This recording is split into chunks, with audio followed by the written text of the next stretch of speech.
चलिए शुरू करते हैं। आज है सैटरडे, इसलिए होगा आज सैटरडे स्पेशल जो है लर्न थ्रू मैप्स। और ये लर्न थ्रू मैप 7 है, 6 नहीं है। और इस मैप में हम क्या कवर करेंगे? इंडियन ट्रांसपोर्ट लिंक्स कवर करेंगे। सारे ट्रांसपोर्ट लिंक नहीं, लेकिन जो जो इंडिया के अभी तक मेन ट्रांसपोर्ट लिंक है, कंटिन्यूटी बना के चलिए। हमने फर्स्ट पार्ट में क्या पढ़ा था लर्न थ्रू मैप्स में?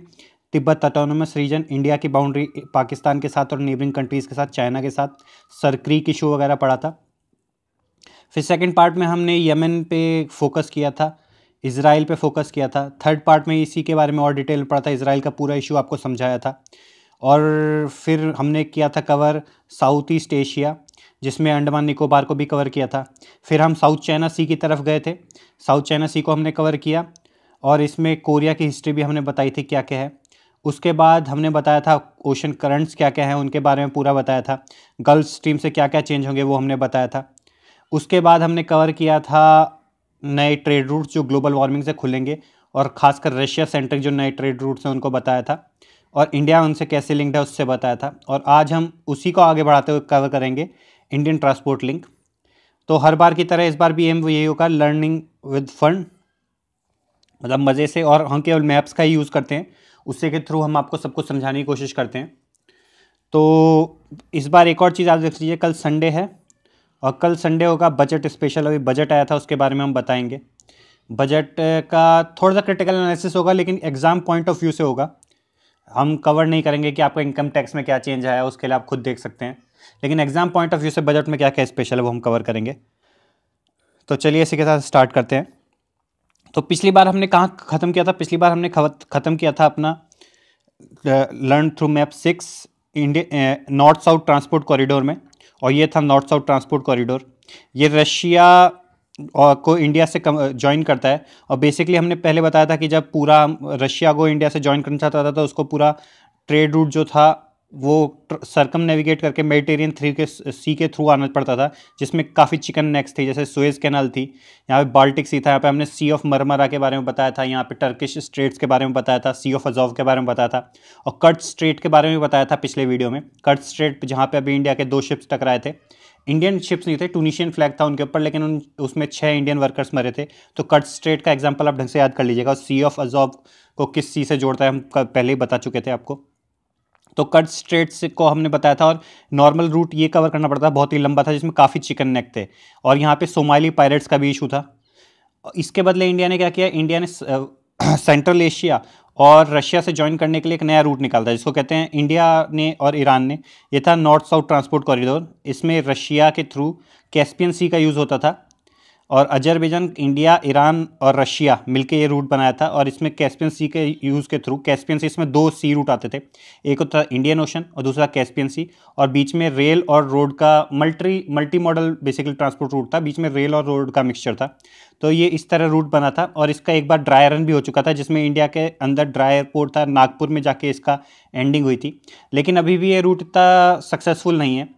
और देखिए एक और चीज़ देखिए, इस रूट में जब जिस पोर्ट का इंडिया ने यूज़ किया था वो था बंदर अब्बास था, क्योंकि उस टाइम तक छाबार पोर्ट बना नहीं था। लेकिन छाबार पोर्ट बनने के बाद इसमें काफ़ी डायनेमिसिटी आई है इस रूट में। और इंडिया का ये रूट हमने पिछली बार कवर किया था, और इसी से रिलेटेड इंडिया के बाकी रूट भी हैं, क्योंकि ये जो एरिया है सेंट्रल एशिया, इससे जुड़ने के लिए इंडिया ने काफ़ी ट्राई किया है, क्योंकि इंडिया का सबसे इंपॉर्टेंट सेंट्रल एशिया से जुड़ने का रूट जो बंद है, क्योंकि पाकिस्तान के पास इसकी जो कनेक्टिविटी है वो सारी पाकिस्तान और चाइना से फंसी हुई है इंडिया के पास। तो इंडिया सेंट्रल एशिया से कैसे भी कनेक्ट नहीं कर सकता है। हम कहते हैं इंडिया में, आप देखिए अगर इंडिया ईयर बुक आपने पढ़ी होगी तो कहते हैं कि हमने अफगानिस्तान के साथ भी हमारी बॉर्डर है, लेकिन अफगानिस्तान के साथ हमारी बॉर्डर डायरेक्टली नहीं है, क्योंकि उस एरिया में पाकिस्तान का कब्जा है। तो इसीलिए इंडिया के पास कनेक्शन के लिए, सेंट्रल एशिया और अफगानिस्तान से कनेक्शन के लिए क्या रूट बचता है? ईरान के थ्रू रूट बचता है। और इसमें इंडिया ने क्या नई चीज़ डाली थी? बंदर अब्बास तो पोर्ट था ही, इसमें नया इंडिया ने डाला छाबार पोर्ट, जो बंदर अब्बास के वेस्ट में है, सॉरी ईस्ट में है, और साउथ में भी है, सॉरी तो आप देख लीजिए साउथ ईस्ट में है उसके। तो बंदर अब्बास जो है वो पुराना पोर्ट है, छाबार नया पोर्ट है। छाबार में ही इंडिया का, आपको पता होगा छाबार जो नाम पड़ा है वो छाबार क्यों पड़ा है? छाबार असल में बेसिकली चार का है। चार, छा जो है वो, और चार जो होता है मतलब 4, उससे रिलेटेड है। और बाहर जो है वो किससे? स्प्रिंग से। इसको ऐसा नाम इसलिए दिया था क्योंकि चारों सीजन के लिए ओपन पोर्ट था, तो इसलिए छाबार आप नाम सुनते हैं तो आपको पता होना चाहिए वो आया कहाँ से है। तो छाबार वर्ड 4 स्प्रिंग से आया था। और छाबार छाबार जो पोर्ट है वो उसके लगभग 170 किलोमीटर दूर इंडिया का जो पेन है नेक में, वो ग्वादार पोर्ट है जिसको चाइना डेवलप कर रहा है। इन दोनों के बीच में कितना डिफरेंस है? लगभग 170 किलोमीटर का डिफरेंस है ग्वादार और छाबार में, और छाबार के ईस्ट में है ग्वादार। और इसमें इंडिया का क्या है इंडिया ने जब छाबार खोला तो इंडिया से छाबार से और क्या क्या फ़ायदे होंगे, इंडिया को कैसे जोड़ सकता है? तो देखिए, जब इंडिया ने छाबार खोला तो छाबार के थ्रू इंडिया छाबार तक तो सी रूट यूज़ करेगा। इंडिया छाबार से गया, यहाँ पे नेहरू ट्रस्ट है, उससे छाबार तक गया।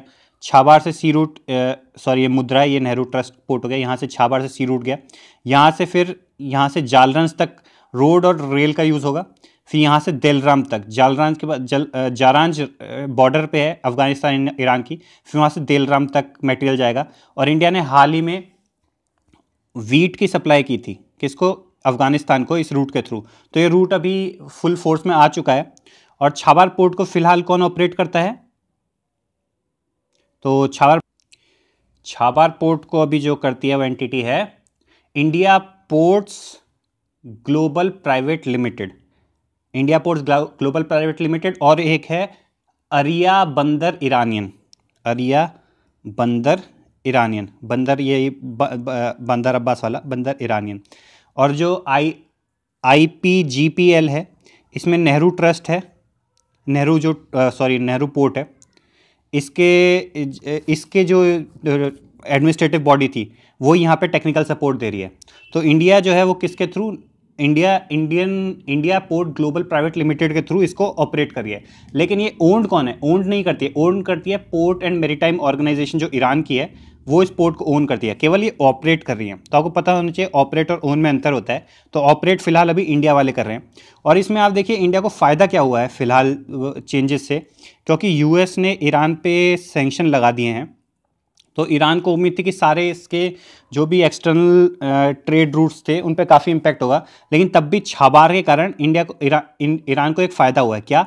कि देखिए, जैसे अफगानिस्तान से US से अपना हाथ पीछे ले रहा है, तो उसको एक नया सोर्स चाहिए यहाँ पे अफगानिस्तान में स्टेबिलिटी के लिए, और जो इनको प्रोवाइड कर सके बेसिक सपोर्ट। और उसके लिए उसने किसको बुलाया? इंडिया को बुलाया। लेकिन इंडिया ने क्या कहा है? लेकिन इंडिया ने कहा है कि हमें ना ईरान के छाबार पोर्ट की ज़रूरत पड़ेगी। तो ईरान ने, इसीलिए ईरान भी चाहता है कि छाबार पोर्ट में इंडिया अभी ज़्यादा भागीदारी करे। और US ईरान के बेकार रिलेशन के कारण एक जो फ़ायदा हुआ है वो केवल छाबार पोर्ट पर इंडिया को हुआ है, क्योंकि छाबार पोर्ट के थ्रू इंडिया ईरान के रिलेशंस भी अच्छे बने रहेंगे। और दूसरी चीज़, ईरान भी अब इतना रिलेक्टेंट नहीं है इंडिया को ऑपरेट करने, इंडिया को ये ऑपरेट करवाने देने के लिए। पहले छाबार रिलेक्टेंट था कि इंडिया को दे ना दे, क्योंकि चाइना ने भी ईरान में काफ़ी इन्वेस्ट कर रखा है। लेकिन क्योंकि अब US से अफगानिस्तान से अलग पीछे हटने वाला है, तो चाहता है इंडिया अफगानिस्तान में इन्वेस्ट करे। और इंडिया अफगानिस्तान तक कैसे पहुंच सकता है? सबसे आसान रास्ता है छाबार के थ्रू। तो इसलिए देखिए, जब कंट्री की लिस्ट हुई थी जिसमें US ने कंसेशंस दिए थे कुछ कंट्रीज़ को, उसमें चाइना और इंडिया भी थे। उनको कहा था कि आप रेस्ट्रिक्शंस के बाद भी जो लगे हैं, सैंक्शंस लगे हैं ईरान पे, उनके बावजूद भी आप ट्रेड कर सकते हैं कि कुछ टाइम तक। वो इसी कारण था, क्योंकि उसका एक मेन रीज़न ये भी था क्योंकि अफगानिस्तान में वो चाहता है इंडिया अपना स्टेक होल्डर बने एक। तो उसमें सबसे ज़्यादा फायदा इंडिया को किसके थ्रू हो रहा है?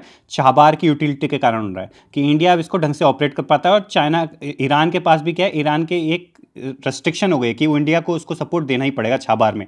अगर ईरान छाबार पे कुछ करता है, या फिर अगर चाइना इस पर प्रेशर बनाता है ईरान पे, और ईरान छाबार में सेल्फ ऑपरेट करने लगता है, IPGPL को नहीं कहता है कि तुम मत करो, तो फिर US कह सकता है कि आप इससे कनेक्शन कट कर दीजिए, उससे ईरान को ही नुकसान होगा। तो ये एक अच्छा फ़ायदा हुआ था अफगानिस्तान से US के पीछे हटने से, कि इंडिया में छाबार पे जो इंडिया की ऑपरेशन कैपेसिटी थी वो बढ़ गई है। और इसी रीजन को कनेक्ट करने के लिए एक और जो इंडिया ने पार्टनरशिप बनाई थी वो थी अश्वाघाट एग्रीमेंट। आपने नाम सुना होगा, ASHGABAT, अश्वाघाट एग्रीमेंट। अश्वाघाट एग्रीमेंट क्या है? अश्वाघाट एग्रीमेंट बेसिकली पहले स्टार्ट हुआ था, जो एक था सेंट्रल एशिया के जो कंट्रीज़ थे उनको पर्शियन गल्फ से और पर्शियन गल्फ के थ्रू बाकी ट्रेड रूट से जोड़ने के लिए था, क्योंकि जो सेंट्रल एशिया कंट्रीज़ हैं इनके पास डायरेक्ट कोई ट्रेड रूट है नहीं। इवन एक कैस्पियन सी का भी इस्तेमाल नहीं कर सकते, क्योंकि दूसरी तरफ दूसरे नेशन से। तो इसको जोड़ने के लिए इन्होंने एक ट्रीटी बनाई थी, अश्वाघाट एग्रीमेंट। अश्वाघाट कहाँ है? अश्वाघाट तुर्कमेनिस्तान में है। अश्वाघाट तुर्कमेनिस्तान है, इसमें अश्वाघाट है, ये तुर्कमेनिस्तान है। और यहाँ पे कजाकिस्तान है, यहाँ पे उज़्बेकिस्तान है। तो ये KUT, ये सबसे पहले इसमें एक अश्वाघाट में ये हो गए। फिर अश्वाघाट में कौन है? ईरान। और इसको यहाँ पे जोड़ता है कौन सा? ओमान। तो अशवा घाट में ये मेंबर थे इनके। और अशवा घाट में फिर इंडिया जुड़ गया फरवरी 2018 में, फरवरी 2018 में, ताकि इंडिया अशवा घाट के थ्रू कहाँ कनेक्ट हो सके, सेंट्रल एशिया से। और सेंट्रल एशिया में आपको पता होगा पहले ही चाइना काफ़ी स्टेक बढ़ा चुका है, तो इंडिया ने भी सोचा इसको काउंटर करें, और इसलिए अशवा घाट एग्रीमेंट साइन हुआ था। और अशवा घाट में ओरिजिनली कतार भी मेंबर था, कतर भी इसका मेंबर था ओरिजिनली, लेकिन कतर ने बाद में अपना हाथ पीछे लिया था। फाउंडिंग मेंबर्स में कह सकते हैं इसका कतर भी एक ओरिजिनल मेंबर था, लेकिन बाद में पीछे हट गया।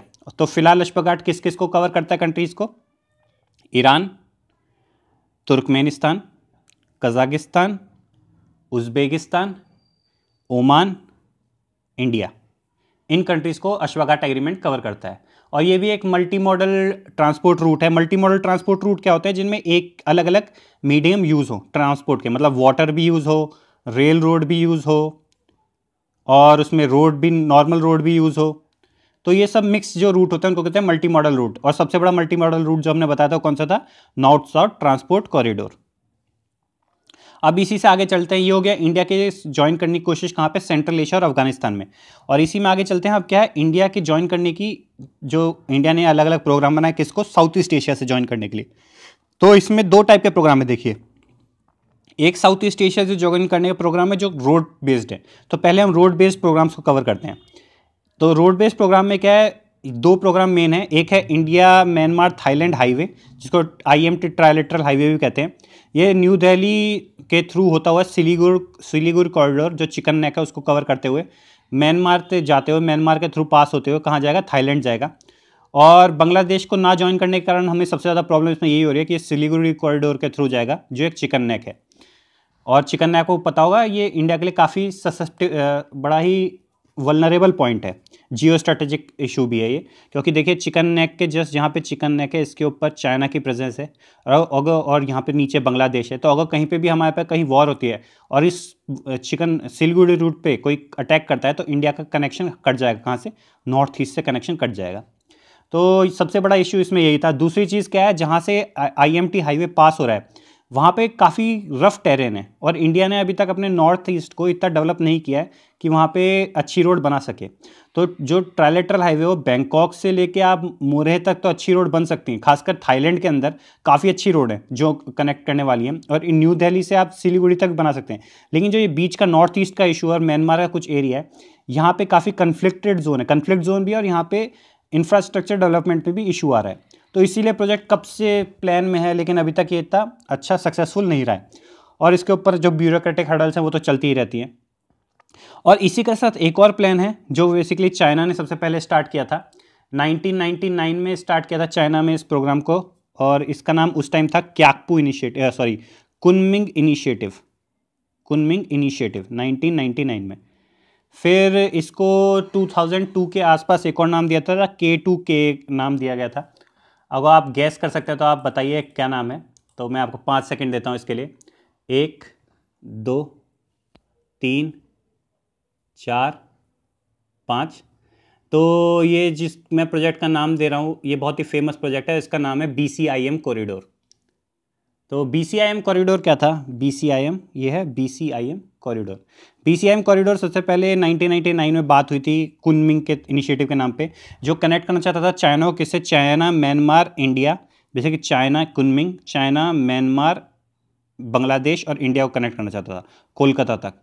तो ये कॉरिडोर इसके थ्रू सबसे पहले बना था। फिर इसको K2K इनिशिएटिव बना दिया गया था, कुनमिंग टू कोलकाता इनिशिएटिव के नाम से भी दिया गया था। और जब बेल्ट एंड रोड इनिशिएटिव आया था BRI, जिसको मैं फर्स्ट लेक्चर में कवर कर चुका हूँ, फर्स्ट लर्न थ्रू मैप्स में, और इसको 8th लर्न थ्रू मैप्स है जो इसके अगला होगा लर्न थ्रू मैप्स 9 फरवरी को जो होगा उसमें फिर से कवर करूँगा। और उसको 9 फरवरी वाले में हम कंपेयर करेंगे इंडिया और चाइना के जो ग्लोबल रीच है, खासकर ओशंस के थ्रू उसको कवर करेंगे। तो उसमें भी आप इनके बारे में जान सकते हैं। तो जैसे ये बेल्ट एंड रोड इनिशिएटिव आया तो इसको नया नाम दे दिया था economic corridor, BCIM economic corridor. Bangladesh, India, Myanmar, China, China Myanmar, BCIM economic corridor. और इसमें इंडिया ने हाथ नहीं जोड़ा है अभी तक, तो इसके लिए अब इसका नाम क्या रह चुका है? बेसिकली इसका नाम रह चुका है BMC corridor, Bangladesh Myanmar China corridor, या BCM कॉरिडोर, जो भी आप इसको नाम दे सकते हैं। और इस कॉरिडोर में क्या क्या था? कुनमिंग के थ्रू जाता था, कुनमिंग को ये लिंक करता था म्यांमार में। ये इसके मेन पॉइंट्स थे, इनके नाम याद कर सकते हैं। बेसिकली मैं भी इसके ऊपर नाम डिटेल्ड एक वीडियो बनाऊंगा कि कौन कौन से मेन मेन पोर्ट्स थे इसके। तो कुनमिंग इनिशिएटिव था, ये स्टार्टिंग किससे हुई थी? कुनमिंग इनिशिएटिव के नाम से हुई थी, और फिर इसका K2K इनिशिएटिव के नाम से 2002 में K2K इनिशिएटिव के नाम से फिर से चला था।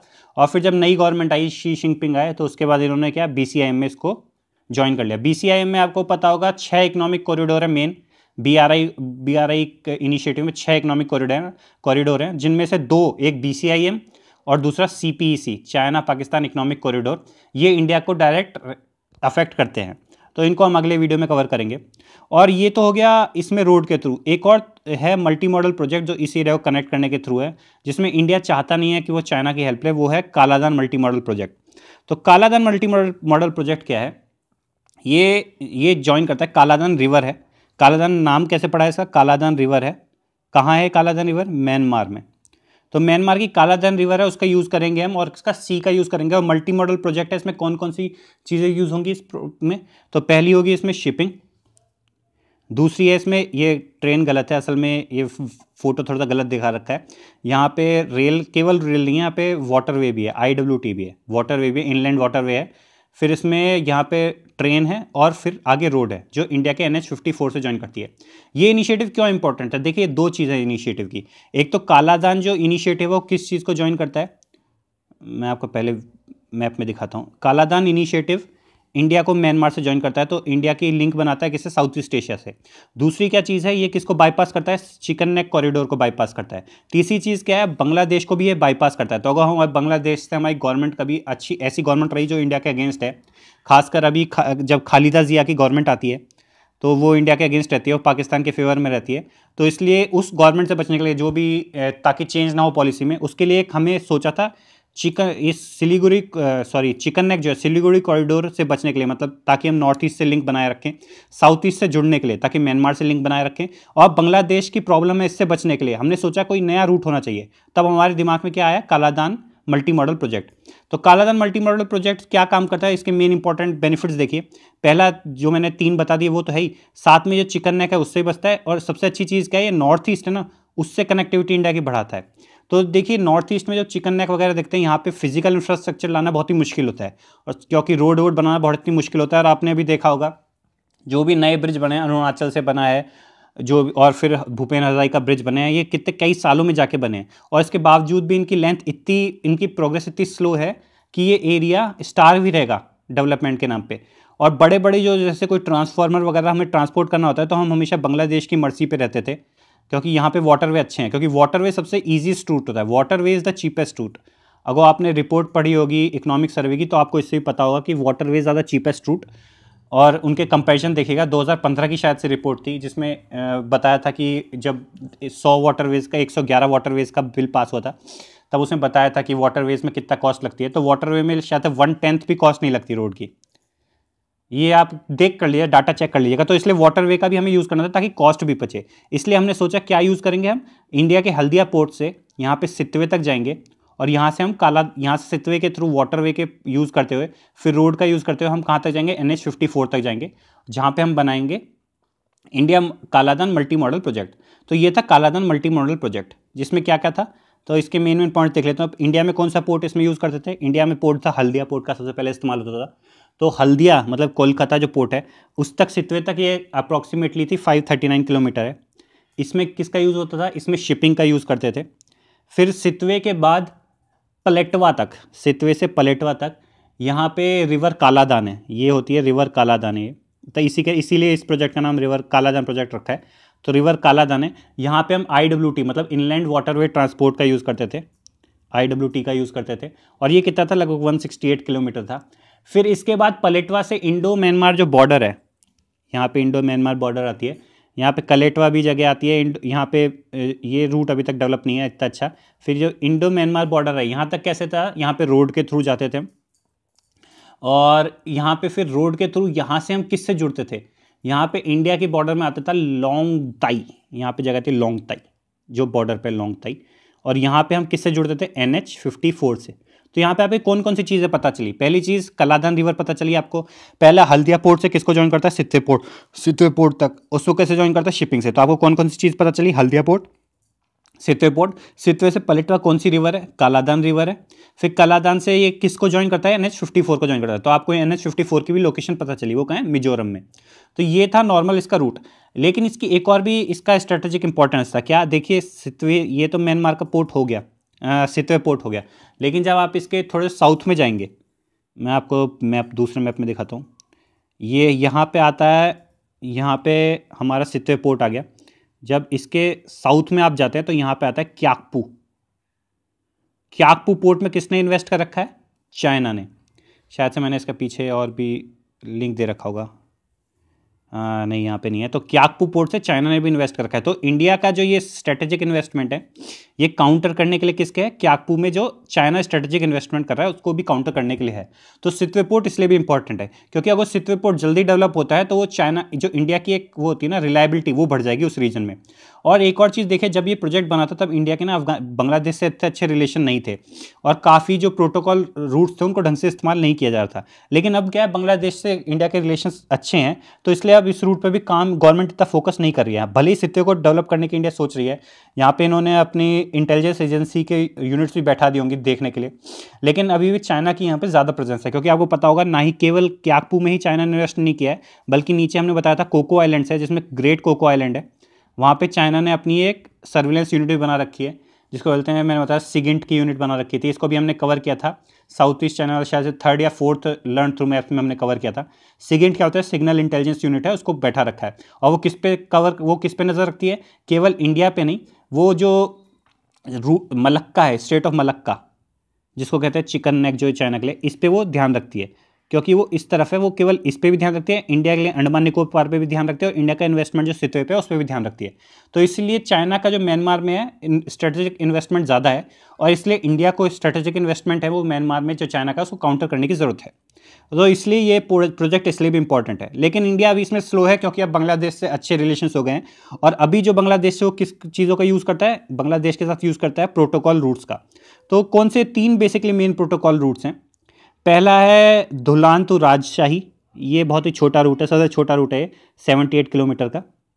ये सारे रूट बेसिकली किस पे फोकस करते हैं? प्रोटोकॉल रूट इंडिया के साथ है, ये वाटर वे पे यूज़ करते हैं, वाटर वे का यूज़ करते हैं, मतलब बेसिकली रिवर के जो इनलैंड वाटर वे हैं उनका ज़्यादा इस्तेमाल करते हैं, क्योंकि बांग्लादेश में वैसे भी रिवर का बहुत अच्छा जाल है इसलिए, और कॉस्ट भी कम पड़ती है। दूसरा क्या है? कोलकाता करीमगंज रूट है, ये कोलकाता से जाता है और कहाँ तक? करीमगंज तक जाता है, ये दूसरा रूट है जो प्रोटोकॉल रूट है। और तीसरा है कोलकाता गुवाहाटी पांडु, ये कैसे जाता है? ये करीमगंज का रूट है, जो चांदीपुर तक तो सेम रहता है, फिर इसके बाद ये डाइवर्ट हो जाता है, और कहाँ? वेस्ट की तरफ मूव करके कहाँ तक जाता है? पांडु तक। करीम वेस्ट की तरफ मूव करके गुवाहाटी से पांडु तक जाता है। तो ये 3 रूट है, ये प्रोटोकॉल रूट है। तो अभी इंडिया के सबसे जो रूट यूज़ करती है वो कौन से हैं? फिर से याद करने के लिए, धुलियान टू राजशाही, फिर हल्दिया पोर्ट का यूज़ करके कौन सा है? कोलकाता टू करीमगंज। ये करीमगंज कहाँ जाके मिलता है? इंडिया बांग्लादेश त्रिपुरा की बॉर्डर पर मिलता है। और फिर बांग्लादेश असम की बॉर्डर के लिए कौन सा है? इसी रूट को अगर हम चांदपुर से वेस्ट की तरफ डाइवर्ट कर देते हैं फॉर्क पे जाके, और ये कहाँ मिलता है? गुवाहाटी से पांडु तक, ये पांडु तक जाके मिलता है। तो ये इंडिया को किससे ज्वाइन करता है? बांग्लादेश और असम के बीच में। तो जो प्रोटोकॉल रूट हैं, वेस्ट बंगाल बांग्लादेश, वेस्ट बंगाल बांग्लादेश त्रिपुरा, और वेस्ट बंगाल बांग्लादेश वेस्ट बंगाल बांग्लादेश त्रिपुरा, वेस्ट बंगाल बांग्लादेश असम के थ्रू है। करीमगंज भी असम में ही है, लेकिन यहाँ पे इसके थ्रू त्रिपुरा से भी कनेक्ट करते हैं। तो असल में 3 रूट हैं, ये यहाँ पे करेक्शन कर लीजिए, करीमगंज भी असम के थ्रू वहीं पे आता है, असम के बाउंड्री पे ही आता है। तो यहाँ पे 3 रूट है, और इंडिया ने फिलहाल इसके थ्रू क्या करता है? जो भी बड़े इलेक्ट्रिसिटी प्रोजेक्ट होते हैं, ट्रांसफार्मर्स वगैरह, वो यहाँ पे ट्रांसपोर्ट कर चुका है इंडिया इनके थ्रू। लेकिन इसमें भी काफ़ी इश्यूज होते हैं, और इंडिया इसके लिए ये तो क्या है, वाटर रूट है, इंडिया ने अलग अपने लैंड रूट्स अलग खोल रखे हैं, जिसमें आपको पता होगा बस गई थी। तो फिलहाल ये है इंडिया के कहाँ से? इंडिया की एक्सेस जो करता है इंडिया वर्ल्ड को थ्रू। तो फिर से हम रिव्यू करते हैं, इंडिया ने वर्ल्ड के थ्रू एक्सेस करने के लिए क्या है? एक तो नॉर्थ साउथ ट्रांसपोर्ट कॉरिडोर बनाया, फिर यहीं से छाबार पोर्ट भी बनाया, छाबार पोर्ट के थ्रू अफगानिस्तान से कॉन्टैक्ट करने के लिए यूज़ किया देलरांज हाईवे, देलरांज जारांज हाईवे, और फिर उसको डेवलप किया है। अभी ये डेवलपमेंट के थ्रू है, इसमें इंडिया अभी तक वीट का जो है ट्रांसपोर्ट कर भी चुकी है। फिर इंडिया ने इसी रीजन से कनेक्ट करने के लिए क्या बनाया? अश्वाघाट एग्रीमेंट बनाया। अश्वाघाट एग्रीमेंट में कौन कौन सी कंट्री को याद करने के लिए क्या याद कर दीजिए आप? TUK, तुक्का याद कर लीजिए, तुक्का लगाए किसके बीच में? इंडिया, ओमान और ईरान के बीच में तुक्का लग गया। तो IUI तो इंडिया, ओमान, ईरान हो गए, जो नीचे बड़े बड़े देशों को कवर कर लिया। ये हो गए बड़े बड़े देश जो है उनको कवर कर लिया। जो छोटे देश हैं उनको कैसे याद करेंगे, तुक्के के नाम से याद करेंगे, तुर्कमेनिस्तान, उज्बेकिस्तान एंड कजाकिस्तान। तो तुक्का लग गया इसके बीच में, तो इससे इंडिया और जुड़ गया इस रीजन से, सेंट्रल एशिया से, तुक्का आई जब लग गया इसका। फिर इंडिया ने, और इंडिया जब सेंट्रल एशिया से जुड़ गया, लेकिन साउथ एशिया से इंडिया कैसे जुड़ेगा, तो साउथ एशिया से इंडिया ने जुड़ने के लिए क्या किया, बनाया BCIM था जिसमें अभी तक जुड़ा नहीं है, लेकिन इसने क्या बनाया, एक ट्राइलेटरल हाईवे बनाया जिसमें कहता है थाईलैंड, इंडिया और म्यांमार को जोड़ेगा वो। लेकिन इस हाईवे में अभी तक इतना डेवलपमेंट हुआ नहीं है। तो इसने सोचा, लेकिन इसकी सबसे बड़ी प्रॉब्लम क्या थी, ये हाईवे कहाँ से निकलता था, ये सिलीगुड़ी कॉरिडोर से निकलता था, चिकन नेक है। तो इंडिया ने सोचा अब क्या करें इस चिकन नेक से बचने के लिए। इंडिया ने कहा कि चलो कालादान प्रोजेक्ट पे इन्वेस्ट करते हैं, और तब इंडिया ने इन्वेस्ट किया कालादान प्रोजेक्ट पे, जो यूज़ करता है किसका, वाटरवे का, जो बहुत ही सस्ता है, चिकन नेक को भी बाईपास करता है। तो इंडिया ने यहाँ पे कैसे कनेक्ट किया है, एक था trilateral highway, BCIM corridor, Kunming से जोड़ता हो K2K इनिशिएटिव के नाम से, और तीसरा कालादान प्रोजेक्ट, यहाँ से इसने इंडिया ने कनेक्ट किया। तो इंडिया की कनेक्टिविटी अगर हम ओवरऑल द वर्ल्ड देखें, मेन जो हमने आज कवर किए हैं, ये ट्रांसपोर्ट रूट मैंने वन ही बताया और वर्ल्ड से जोड़ने वाले बताएं। इंडिया के अभी तक मैंने मेन अंदर जो है इंडिया के अंदर, उनको बाद में कवर करेंगे। तो इसमें देखिए इंडिया की कनेक्टिविटी हमने क्या क्या बताई, नॉर्थ साउथ कॉरिडोर जो कैस्पियन सी का इस्तेमाल करता है, फिर यहाँ पे छाबार पोर्ट का इस्तेमाल करके मल्टी मॉडल ट्रांसपोर्ट रूट है, और सेंट्रल एशिया के लिए अस्बाघाट एग्रीमेंट बताया, फिर यहाँ से ट्राइलेटरल हाईवे बताया, यहाँ पे कालादान मल्टी मॉडल प्रोजेक्ट बताया, और हमने बताया BCIM का जो इंडिया पार्ट बन सकता था, खैर अभी बना नहीं है, वो बताया।